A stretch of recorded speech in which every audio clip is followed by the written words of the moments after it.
ये जो देश देख रहे हैं चाइना, ये चाइना अभी बुरी तरीके से भड़का है अमेरिका के ऊपर और अमेरिका को कह रहा है कि तुमने लाल लाइन पार कर दी। आखिरकार क्यों अमेरिका पर नाराज हो रहा है। वहीं दूसरी तरफ ताइवान के संसद में ये कौन सा बवाल मचा है, क्यों मारामारी मची है। इन सब के बीच में कौन है ये शख्स जिन्होंने कहा कि भारत के बगैर चलना मुश्किल है। जियोपॉलिटिक्स में बहुत कुछ चल रहा है। हमेशा की तरह CIS न्यूज नेटवर्क के इस एपिसोड में जानने को मिलेगा बहुत कुछ। आइए जानते हैं इन खबरों को विस्तार से। स्क्रीन पर एक वीडियो देख रहे हैं। इस वीडियो में आपको दिख रहा है मारा मारी भागा भागी। और ये कहाँ का वीडियो है? ये वीडियो है ताइवान का। ताइवान के अंदर संसद में इस तरीके का माहौल मचा हुआ है। अब ये माहौल क्यों मचा है, इसके पीछे का कारण समझिए। ताइवान का जब राष्ट्रपति चुनाव हुआ तो विलियम लाई एक ऐसे शख्स हैं जो धूर चाइना विरोधी है और ये चीज चाइना जानता था। तो चाइना विलियम लाई पर ध्यान नहीं दिया। चाइना ने किस पर ध्यान दिया? चाइना ने ध्यान दिया कथित तौर पर उन लोगों और उन पार्टी पर जो चाइना के समर्थक थे। जब यहाँ पर चुनाव हुआ तो चुनाव में एक बड़ा उलटफेर हुआ। विलियम लाई तो चुनाव जीत गए और चुनाव जीतने के बाद राष्ट्रपति बन गए, क्योंकि यहाँ का चुनाव थोड़ा अलग तरीके से होता है। कुछ इस तरीके से जिसमें कि राष्ट्रपति को आपको अलग चुनना होता है कि राष्ट्रपति कौन बनेंगे। 4 उम्मीदवार हैं तो 4 उम्मीदवार में से राष्ट्रपति पद के लिए किसे ज्यादा वोट मिल रहा है। और सांसदों का चुनाव अलग होता है। भारत में जैसे हुआ कि किसी पार्टी को बहुमत मिला, बहुमत के बाद प्रधानमंत्री चुना जाता है, लेकिन यहाँ पर ऐसा नहीं है। 2 अलग अलग चीजें हैं। अब इसी क्रम में देखने को मिला कि ताइवान के संसद में राष्ट्रपति तो विलियम लाई बन गए, पर जो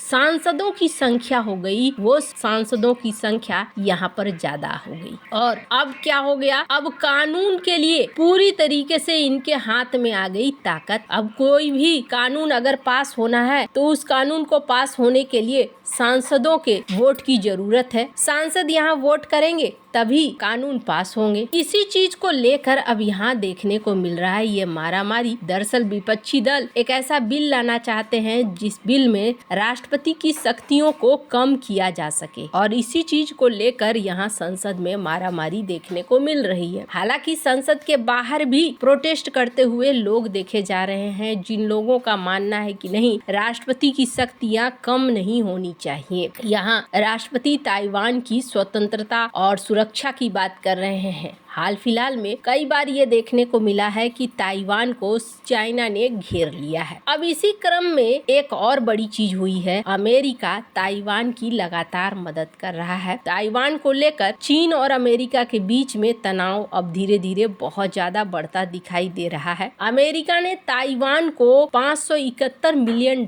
के सैन्य सहायता देने का ऐलान किया। इसके अलावे कहा जा रहा है खास तौर के टैंक वगैरह भी दिए जा रहे हैं। इस पर चीन ने तीखी प्रतिक्रिया दी। चीन ने कहा कि अमेरिका आग से खेल रहा है और वो इससे खुद जल जाएगा। चीन ने इसे अपने वन चाइना पॉलिसी का उल्लंघन भी करार दिया। बीजिंग के साथ राजनयिक संबंधों का पहला शर्त होता है कि आप वन चाइना पॉलिसी को मानते हो या नहीं मानते हो। ताइवान के अमेरिका के साथ गहरे संबंध है। बाइडेन प्रशासन ने ताइवान को सैन्य सहायता अपने कार्यकाल के आखिरी दिनों में भी जारी किया है। चीनी विदेश मंत्रालय ने एक बयान जारी करके कहा कि अमेरिका ने एक बार फिर चीन के ताइवान क्षेत्र को सैन्य सहायता दी, हथियारों की बिक्री को मंजूरी दी। ये चाइना के वन चाइना पॉलिसी और 3 जो चाइना और अमेरिका के बीच में साइन हुए थे एग्रीमेंट 1982 में, उसका भी उल्लंघन होता है। हालांकि ये अजीब बात है, चाइना खुद बहुत सारे एग्रीमेंट का उल्लंघन करता है अपने पड़ोसी देशों के साथ, लेकिन अमेरिका के साथ किए गए एग्रीमेंट उसे याद है और अभी वो याद दिला रहा है। मंत्रालय ने ये कहा कि अमेरिकी नेता जो ताइवान की आजादी का समर्थन कर रहे हैं, यह हमारे वन चाइना पॉलिसी के लिए गलत संदेश है। चीन इसकी कड़ी निंदा करता है। हम दृढ़ता से विरोध करते हैं, गंभीर विरोध करते हैं, और ये जो कुछ भी हो रहा है ना, ये आग से खेलने जैसा है। इससे अमेरिका जल जाएगा। चीन को रोकने के लिए ताइवान के सवाल का इस्तेमाल करना ये सक्सेसफुल नहीं होने वाला है, ये चाइना ने धमकाया है। हालांकि अब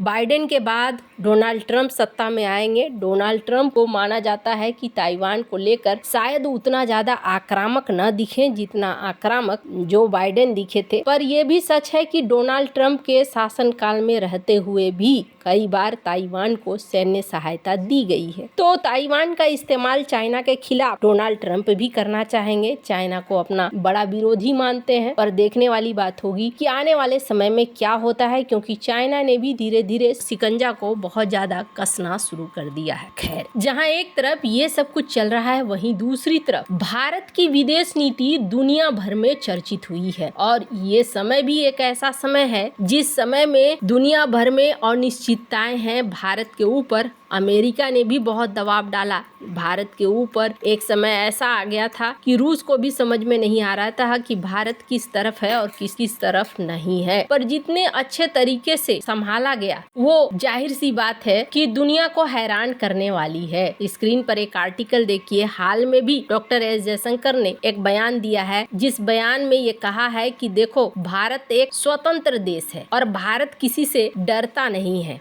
भारत को लेकर ये मत सोचो कि भारत अपने फैसले नहीं लेगा या फैसले लेने में किसी तरीके का संकोच दिखाएगा। भारत अपने फैसले आराम से लेगा और किसी के दबाव में आकर कभी भी अपने चॉइस को लेकर वीटो नहीं करेगा। ये इन्होंने हाल में कहा है। तो भारत ये मुकाम तक पहुंच भी गया है जहां पर भारत की ताकत दिख रही है। अब इसी क्रम में एक बड़ी चीज देखने को मिली है और वो चीज देखने को मिली है वाल्टर जेल लिंडनर। ये भारत में जर्मनी के राजदूत रहे थे 2019 से लेकर 2022 में। ऐसे में इन्होंने कहा है, भारत को लेकर इन्होंने एक किताब भी लिखा है और किताब के साथ साथ इन्होंने एक इंटरव्यू दिया जिसमें इन्होंने कहा कि भारत के बिना दुनिया आगे नहीं बढ़ सकती है। लिंडनर के मुताबिक भारत पर दुनिया के कई देशों में किताबें आ रही हैं। इसमें भारत की अर्थव्यवस्था को लेकर बातें की जा रही है। लिंडनर साल 2019 से 2022 तक भारत में जर्मन राजदूत रहे हैं और इससे पहले वो जर्मनी के राज्य सचिव भी थे। लिंडनर ने भारत पर एक किताब लिखी है, उनका नाम है what the west should learn from India. इस किताब में नई विश्व व्यवस्था में भारत की भूमिका और पश्चिम में उस समझ के महत्व पर गहराई से चर्चा की गई है। उन्होंने इंटरव्यू में बताया कि भारत की सॉफ्ट पावर अभी भी मौजूद है क्योंकि ये भारत के डीएनए का हिस्सा है। उन्होंने कहा कि भारत एक ऐसा देश है जिसकी राय और भागीदारी के बिना दुनिया वास्तव में आगे नहीं बढ़ सकती। उन्होंने कहा कि अगर आपको प्लास्टिक के खिलाफ लड़ना है या बड़े शहरों को चलाना है या जल संकट का समाधान खोजना है तो ये सभी चीजें तभी हो सकती है जब आपको भारत में समाधान मिले। इन्होंने कहा कि दुनिया में पिछले 2-3 सालों में राजनीतिक उथल पुथल, युद्ध और संघर्षों के बीच भारत महाशक्तियों और पूर्व और पश्चिम, उत्तर और दक्षिण के बीच संतुलन बनाने वाले कारक बनने में कामयाब रहा है। भारत ने ज्यादा कुछ किए बिना भी विदेश नीति में बहुत महत्व हासिल किया है। यह देश के महत्व का स्वाभाविक विकास है। इन्होंने देश की आर्थिक व्यवस्था को लेकर भी अपने विचार रखे। इन्होंने कहा कि दुनिया को यह सीखना होगा कि भारत केवल गुरुओं और सत्संगों का स्थान नहीं है, बल्कि यह देश उद्यमशीलता के साथ साथ IT के महारथियों का भी है और भारत जल्द ही दुनिया की तीसरी या चौथी सबसे बड़ी अर्थव्यवस्था होगी। खैर, आपको क्या लगता है इन सब मामले में? आपकी क्या राय है? कमेंट कर जरूर बताएं। जल्द मिलते हैं अगले वीडियो में नई खबर के साथ।